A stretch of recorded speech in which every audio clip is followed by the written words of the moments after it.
ওই সময় যখন অ্যাটাকটা করা হয় তখন হি ওয়াজ সিভিয়ারলি উন্ডেড। এখন যেটা বের হচ্ছে he is no more alive, either he is dead, হয় উনি মারা গিয়েছেন নইলে উনি কমাতে চলে গেছেন। উনি কিন্তু জীবিত থেকেও মৃতের মতো অবস্থা। উনি ইরানের কাছে যে হাইপারসোনিক মিসাইল আছে, এই হাইপারসোনিক মিসাইল ধরার সাধ্য কারণে, কারণ হাইপারসোনিক মিসাইলের গতি হচ্ছে মিনিমাম 16,500 থেকে 18,500 কিলোমিটার। আমার আশঙ্কা হচ্ছে ফরাসি বিপ্লবের সময় যেমন ইট খুলে নিয়ে গিয়েছিল জনগণ, সেরকম হোয়াইট হাউসের ইট না কখনো আমেরিকান জনগণ খুলে নেয়। ইরানকে বুঝতে হলে ইরানের সাথে মিশতে হবে। সৌভাগ্যবশত আমি 1994 সালে, আপনার মনে আছে, তখন ইন্ডিয়াতে একটা মহামারী দেখা দিয়েছিল, প্লেগ। ওই প্লেগের সময় আমি লন্ডনে আটকা পড়ে যাই, এবং আমি যে এলাকায় ছিলাম ওখানে ইরানিদের অনেক মানে কমিউনিটিটা পুরো ইরানি। তো আমি অনেক ইরানির সাথে মিশি ওখানে, এবং খুব ফ্রেন্ডলি ওরা, এবং অনেক কিছু আমি জানি। ওরা কিন্তু কখনো দেখাবে না ওদের কাছে কি আছে আপফ্রন্ট, ওরা দেখাবে না শত্রুদেরকে, এটা গ্যারান্টি দিতে পারে আমি। ফরাদ ভাইয়ের একটা কথা সূত্র ধরে আমি বলছি এখানে, সেটা হচ্ছে উনি বলছিলেন যে ওই মগের কথাটা না, বেনিয়ামিন নেতানিয়াহু কফি খাচ্ছিলেন। তো কফির আজকে যেটা দেখলাম এটাকে বলা হচ্ছে ডিপ ফেক। এটা কফিটা দেখবেন ও যখন খাচ্ছে ওর হাত থেকে কিন্তু যতই নড়াচড়া করছে কফি কিন্তু পড়ছে না, বা কফি নড়ছেও না। এবং কফি চুমুক দেওয়ার পরে ওই লোগো কি করে, হার্টের লোগো কি করে থাকে আপনি আমাকে বলেন? তার মানে এটা কমপ্লিটলি একটা ফেক ভিডিও বের করেছে। যতটুকু আমি শুনেছি সেটা হচ্ছে নেতানিয়াহু মনে হয় সবচেয়ে বড় জীবিত। কথা হলো সে এই প্রমাণ দিতে আসছে বারবার। হুম। মানে কিন্তু তার যে স্বাভাবিক চলাফেরা একটা সময় ছিল, সবসময় সে যুদ্ধের সময় এদিক সেদিক চলতো না, যেখানেই আপনার কিছুটা ক্ষতিগ্রস্ত জায়গাতে সে পরিদর্শন করতে যেত, তার তো একটা একটা ইয়ে রেখেছে, আচরণ রেখেছে সবসময়, নিজেকে জাহির করবার আচরণ। সেটি কোথায়? দেখুন আমি আপনাকে একটা কথা বলি, ইসরায়েলের ভিতরে যে জায়গাটা তেল আবিবে, যে বিল্ডিংটার উপরে ইরান, মনে আছে আপনার, একদিনে 1 টন ওজনের 10টা মিসাইল মারা হয়েছে।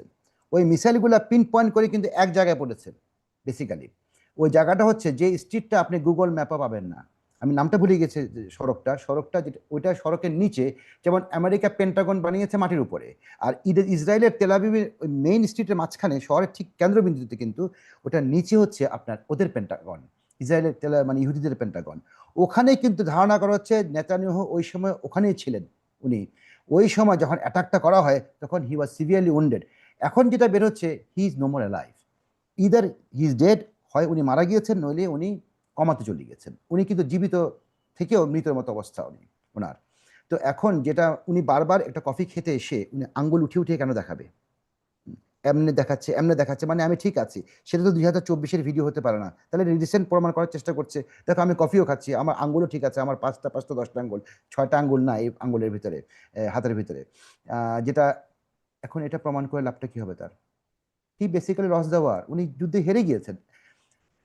ডোনাল্ড ট্রাম্প, আমি আপনাকে সেদিন একটা কথা বলছিলাম, এই যে ঐতিহাসিকভাবে যদি আপনি সালাউদ্দিনের একটা গল্প আপনাকে ছোট করে বলি, সেটা হচ্ছে গাজী সালাউদ্দিনের নাম শুনেছেন, যিনি জেরুজালেম উদ্ধার হ্যাঁ, করেছিলেন ক্রুসেডার ক্রুসেডার 1187-এ। এখন 1187 সালে তার একটা মেমোয়ার, মানে ওটা একটা স্মৃতিচারণের ভিতরে লিখছে, ইহুদিরা কখনো সামনাসামনি যুদ্ধ করবে না, তারা কি করবে, আরেকজনকে নিয়ে আনবে, আরেকজনকে নিয়ে আসবে তারা এখানে, এনে তারা যুদ্ধটা ওদের দ্বারা পরিচালনা করবে। তাই তো করছে। কারণ সম্মুখ যুদ্ধে জয় করার মতো, মানে সম্মুখ যুদ্ধ ফাইট করার মতো কিন্তু শক্তি বা সাহস ইহুদিদের নেই। ওদের প্রচুর পয়সা আছে, ওরা করবে কি জানেন? ওদের পলিসিটা গাজী সালাউদ্দিন যেটা বলছিল সেটা আমি বলছি, দেখো ইহুদিরা করবে কি, ওরা মহিলা এবং লাক্সারি দিয়ে সমস্ত মুসলিম উম্মাকে ভাঙার চেষ্টা করবে। তাই কি হয় না আরব বিশ্বে? আপনি বলেন, দুবাইটা কি? দুবাইটা তো অশ্লীলতার কারখানা একটা। আল্লাহর গজব নাজিল হয়েছে ওখানে, আমি বলবো এখন যেভাবে আপনি বলেন, এই দুবাইতে আপনি এত কিছু বলার পরে এর আরবরা মানুষ হলো না। ওরা কি করলো গতকালকে? গতকালকে কিন্তু অ্যাটাক করেছে দুবাই থেকে। সেজন্যই ইরান ওয়ার্নিং দিয়েছে যে আল দাফরাটা বোধহয় আবুধাবিতে, হ্যাঁ, এয়ারবেস আমেরিকান, আবুধাবিতে এবং রিয়াদে ওরা সিভিয়ার মিসাইল লঞ্চ করবে, এবং তা করেছেও তারা। এখন তারা কিন্তু তাদের, আমি বলি একটা মজার জিনিস কি জানেন, এখন আপনি বলতে পারেন, দর্শকের ভিতরে একটা প্রশ্ন থাকতে পারে, ইরান এত পাওয়ার পেলো কোথায়? না, গত 40 বছর কিন্তু ইরান যুদ্ধ করেনি। ওদের কিন্তু স্টক পাইল হয়েছিল, তারা যে এখন ফায়ার করছে সেগুলো কিন্তু ওল্ড স্টক। ওল্ড স্টকের সাথে তারা নিউ ইনভেনশন, নতুন আবিষ্কার ওরা ফায়ার করছে। এবং ওদের সুবিধা কি হয়, 2 4 5 হাজার ডলারের বা 10,000 ডলারের একটা ফেক মারে, এবং ওর সাথে 50,000 ডলারের একটা আসল জিনিস মারে। সুতরাং ওটা ফায়ার করলে ওই ফেকটাকে ধরতে ধরতে আমেরিকা 2 মিলিয়ন 1 মিলিয়ন ডলার ওখানেই শেষ। তো এটা করতে করতে ওদের কিন্তু ইসরায়েলের কোনো প্রকার অ্যান্টি মিসাইল এখন নেই। আপনি সাইফুল ভাই কয়েকদিন আগে দেখবেন 5-6 দিন আগে একটা মিসাইল লঞ্চ করেছিল, যেটা আপনি যদি যান ম্যাপের দিকে তাকান, ইরান থেকে যদি মিসাইলটা এমনে যায় উত্তর দিকে, উত্তর পশ্চিমে, তো দেখবেন প্রথমে এটা ইন্টারসেপ্ট মানে এটাকে রুখে দাঁড়াবে হাইফা। হাইফা ক্রস করলো হুম। মিসাইলটা, তেল আবিব ক্রস করলো, তেল আবিব থেকে 50 কিলোমিটার উত্তরে যে পড়েছে, তখন কি ইরানের ইন্টেলিজেন্স বুঝে গিয়েছে, ও ওখানে তো কোনো এয়ার ডিফেন্স সিস্টেম নেই, এখন মারো। এবং তারা ওভাবে পিন পয়েন্ট করে মারা শুরু করেছে। এখন ওদেরকে থামানোর জন্য যেসব মিসাইলগুলো উঠছে সেগুলো কিন্তু উঠছে আপনার আরব আমিরাত থেকে, সৌদি আরব থেকে। এটা কিন্তু অ্যালার্মিং। এবার কিন্তু ইরান ধুমায় মারবে ওদেরকে। হুম। আরেকটা জিনিস যেটা আমি বলতে যাচ্ছি, ইরানের কাছে যে হাইপারসোনিক বিমান আছে, সরি মিসাইল আছে, এই হাইপারসোনিক মিসাইল ধরার সাধ্য কারণে, কারণ হাইপারসোনিক মিসাইলের গতি হচ্ছে মিনিমাম 16,500 থেকে 18,500 কিলোমিটার, যেটা তোরা ক্লেম করে। কতগুলো আছে এবং ইন্টারসেপশনও তো আছে অন্যদিকে, সেই প্রচুর প্রচুর প্রচুর ইন্টারসেপশনের প্রচুর। কতটুকু ফেস করে এটা মানে ওদের লক্ষ্যবস্তু আমি কি বলি করতে পারবে? আহ, সাইফুর ভাই, ইরানকে কিন্তু প্রচুর ইস্কান্দার মিসাইল দিয়েছে রাশিয়া। ইস্কান্দার, ইস্কান্দার কিন্তু রাশিয়ার one of the finest missiles. হ্যাঁ, এবং ওইটা তারা এখনো টাচও করে নাই। এবং ওদের যে নিজস্ব তৈরি মিসাইলগুলো আছে ওর ভিতরে মাত্র গতকালকে সিজিল লঞ্চ করেছে। এর আগে তো সিজিল মারেও না, তারা একদিন খালি টেস্ট করেছিল। তারা দেখেছে ওটাকে বলে যে ড্যান্সিং মিসাইল, ওটা ট্রাজেক্টরি চেঞ্জ করে, ওটা ধরার কোনো উপায় তো নেই, অসম্ভব। জি, না, ধন্যবাদ। কিন্তু অন্যদিকে ইন্টারসেপশনের ক্ষমতা কতটুকু রয়েছে? না, ইন্টারসেপ্ট করতে পারবেন না এই মিসাইলকে আপনি। আপনি হাইপারসোনিক মিসাইল 18,500 কিলোমিটার ব্যাগ একটা জিনিস যে আপনি ধরবেন কি করে এটাকে? ওটা তো আমি আপনাকে মনে আছে আপনি তো অনুষ্ঠানটা আমি আর ফরাদ ভাই গত বছর হুম। এই যুদ্ধটার সময় টেকনিক্যাল হুম। কিছু হুম। কিছু হুম। জিনিস মোস্টলি কভার করে, তখন আমি বলেছি না, চোখের পলকটা দেখার আগে যে মিসাইলটা পড়ে যায়, সেটাই হচ্ছে এখানে। আপনি মানে ওরা আওয়াজ শুনে সারছে না, মিসাইল কিন্তু লঞ্চ করে হয়ে গিয়েছে। তার উপরে যে ড্রোনগুলো মারছে, ড্রোনগুলো অত্যন্ত নিচু টি টপ লেভেল থেকে। হ্যাঁ, ড্রোনের আওয়াজ প্রচন্ড ভরভর ভরভর ভরভর করে, কিন্তু ড্রোনগুলো তো সুইসাইড ড্রোন। মাত্র ওইটার 40 কেজি পেলোড নেয়, কিন্তু ওটা সিভিয়ার ডিস্ট্রাকশন করতে পারে, ধ্বংসযজ্ঞ কিন্তু ভয়াবহ ওটা করে। এবং ওইটা যেভাবে আসে ওটা আপনি উপরে, ইরান কিন্তু এখন এই যুদ্ধ করতে করতে, গত একটা যুদ্ধ করে এখন একটা যুদ্ধ করে, তারা কিন্তু এই রিসেন্ট যুদ্ধে আজকে কত 16 দিন হয়ে গেল, এই 16 দিনের ভিতরে কিন্তু তারা অনেক এক্সপিরিয়েন্স গেইন করে ফেলেছে, তারা অনেক অভিজ্ঞতা হয়েছে ওদের। ওরা কিন্তু চাইবে আরো 2 সপ্তাহ এটা টেনে নিয়ে যাক। কিন্তু আমার যেটা মনে হচ্ছে যে আমেরিকা গত উইকেন্ডে, মানে উইকেন্ড মানে হচ্ছে গত শুক্র শনিবারে চেষ্টা করেছে যুদ্ধ শেষ করার জন্য, লেটেস্ট পারেনি। এই আরেকটা উইকেন্ড এখন চলেও গেল, সামনের শুক্রবারের ভিতরে কিন্তু ওদের যুদ্ধ শেষ করতে হবে আমেরিকার। যদি সামনের রোববার পার হয়ে যায়, তাহলে সামনের সোমবারে কিন্তু এটার এফেক্ট আপনি আমেরিকান ওয়াল স্ট্রিটে দেখবেন। আরেকটা কথা, আজকে আমি দেখছিলাম যে ইংল্যান্ডের গার্ডিয়ান পত্রিকা, ওদের লিডিং পত্রিকা না, ওখানে হেডলাইন ছিল ডোনাল্ড ট্রাম্প বিকাম এ ম্যানেস, মানে উনি একটা নুইসেন্স হয়ে দাঁড়িয়েছে ডোনাল্ড ট্রাম্প পৃথিবীর আমেরিকার সিভিলাইজেশন, ওয়ার্ল্ড সিভিলাইজেশনের জন্য।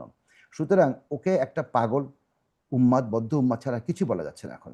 এবং আমেরিকার জনগণ কিন্তু আস্তে আস্তে জাগতে শুরু করেছে। মজার ব্যাপারটা আমি বলিনি, মজার ব্যাপারটা হচ্ছে আমেরিকাতে কিন্তু আগে আপনি ভালো মতো জানেন, আমেরিকানরা কিন্তু ওদের দেশের বাইরে কি কোনো একটা জগৎ আছে এটা চিনেও না, জানতেও চায় না, শুনতেও চাইবে না। কিন্তু এখন যখন নিজের পেটে আঘাত পড়েছে, এখন যখন বুঝতে পারছে যে তারা চাকরি হারিয়ে ফেলছে, কেন কি হচ্ছে না হচ্ছে, আমার আমার নিরাপত্তা কোথায়, আমার চাকরি থাকছে না কেন, আমার জিনিসের দাম বেড়ে গিয়েছে কেন, এই যুদ্ধের কারণে। কার সাথে যুদ্ধ? ইরানের সাথে। কেন যুদ্ধ? এখন জানতে শুরু করেছে, এবং জানার ফলে কিন্তু তারা আস্তে আস্তে লোক রাস্তায় নেমে আসবে। আমার আশঙ্কা হচ্ছে বাস্তিল আপনার সরি ফরাসি বিপ্লবের সময় যেমন ইট খুলে নিয়ে গিয়েছিল জনগণ, সেরকম হোয়াইট হাউসের ইট না কখনো আমেরিকান জনগণ খুলে নেয়। ধন্যবাদ।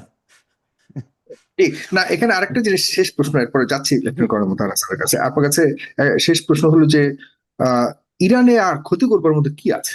আই মিন, যেটা বলছে যে জনাব ট্রাম্প, তিনি বলেছেন ইরানের আর কোনো কিছুই অবশিষ্ট নেই, সবকিছু ধ্বংস করেছে। জি। এখন ইরান যে পাল্টা নিজেদেরকে টিকিয়ে রাখার জন্য যে যুদ্ধ করে যাবে, তাদের তো সবকিছু ধ্বংস করেছে। অনেকে মনে করছে ইরানের আর কিন্তু কোনো কিছু হারাবার নেই। ব্যাপারটা কি এরকম? ওই পর্যায়ে হান্ড্রেড কি চলে পার্সেন্ট গেছে? 100%। ইরানের হারানোর কি আছে শুনেন সাইফুল ভাই, ইরান হচ্ছে শিয়াইজমের মানে শিয়া মতবাদের কিন্তু হেডকোয়ার্টার। এখন পাশে যে দেশটা আছে ইরাক, ওখানে মার্কিন বাহিনী চিন্তা করছে ওদের সৈন্য নামাবে। এই যে ফরাজ ভাইয়ের কথা সূত্র ধরে বলি, উনি বলেছেন যে একটা 2,500 ট্রুপস গিয়েছে, কি নিয়ে? ওটা হুবার ক্রাফট নিয়ে গিয়েছে। হুবার ক্রাফট আমার মনে হয় না ওখানে গিয়েছিল। এগুলা এগুলো মনে হয় সব ফ্যাব্রিকেটেড স্টোরি, বানানো গল্প হচ্ছে। কারণ আমেরিকার কংগ্রেসে যে বিল পাস করা হয়েছে ওতে কিন্তু foots on the ground not allowed. তাহলে কি ট্রাম্প সাহেব, প্রেসিডেন্ট ট্রাম্প কি আমেরিকান কংগ্রেসের কে বাইপাস করে উনি কি নামাবে সৈন্য? অসম্ভব। যদি নামায় তাহলে this is end of Donald Trump. এই জন্য ডোনাল্ড ট্রাম্প যা তা বলে পাগলামি করে যেভাবে করছে সেটা কিন্তু সম্ভব না, কোনো সৈন্য উনি নামাতে পারবে না। আর আমি এটাও বলছি, সৈন্য নামালে কোথায় নামাবে? গত একটা অনুষ্ঠানে বলছিলাম 29 ডিগ্রি নর্থ আর 50 ডিগ্রি ইস্ট, এই জিনিসটা যদি দেখেন তাহলে ওটা হচ্ছে ওই যে আইল্যান্ডের উপরে আক্রমণ করলো কয়েকদিন আগে, খার্গ আইল্যান্ড নাকি একটা, ওই যে একটা দ্বীপের উপরে ইরানের আক্রমণ করলো, ওই হ্যাঁ, দ্বীপটা দখল চেষ্টা আবু করছে মুসা এবং খান। হুম। হুম। এবং ওখানে আছে আবু মুসা, ছোটাতম, বড়াতম, 3টা আইল্যান্ড আছে, আবার এই খার্কটাও আছে। খার্কটার জিনিসটা কি, খার্কটাতে আপনার 95% কিন্তু তেল ওখান থেকে যায় আর ওদের কি, দিয়ে যায়। যে হুম। এবং এইটার কিন্তু life line all the way to China. সুতরাং আলটিমেটলি কিন্তু এফেক্টেড হবে চায়না, এটাতে আমরাও এফেক্টেড হব। 1 সপ্তাহ যাক, তারপরে দেখবেন কোথাকার পানি কোথায় যায়।